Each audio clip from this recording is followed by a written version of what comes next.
हाम्रो यात्रा अहिले चाहिँ सिन्धुलीगढी भएर सुर्कोटतर्फ लागिरहेका छौँ।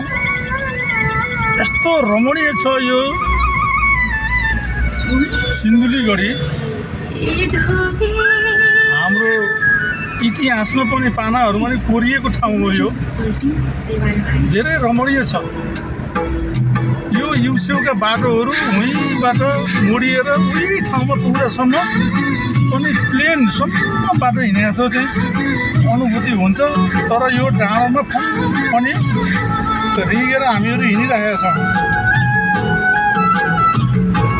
यात्राको सवारमा यक्स जम एम सिमखडा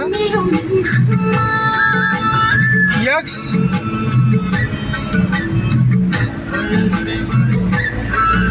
मानर्थ उपसेनानी पूर्णनायजु र यक्स क्याप्टेन प्रेम बोगटी हामीहरू अहिले सिन्धुलीगढीलाई दर्शन गर्दै सिन्धुलीगढी माईलाई दायाँ र बायाँ पार्दै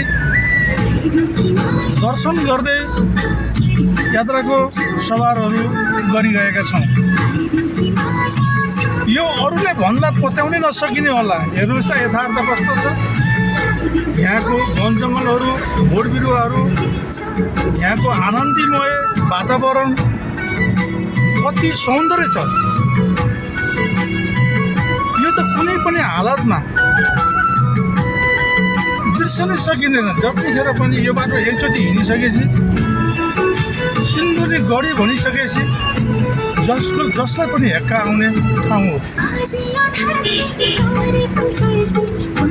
यहाँको मौसम हेर्नुहोस्, वन जङ्गल हेर्नुहोस्, बाटो हेर्नुहोस्, सम्पूर्ण चिजले भया मोहनै छ।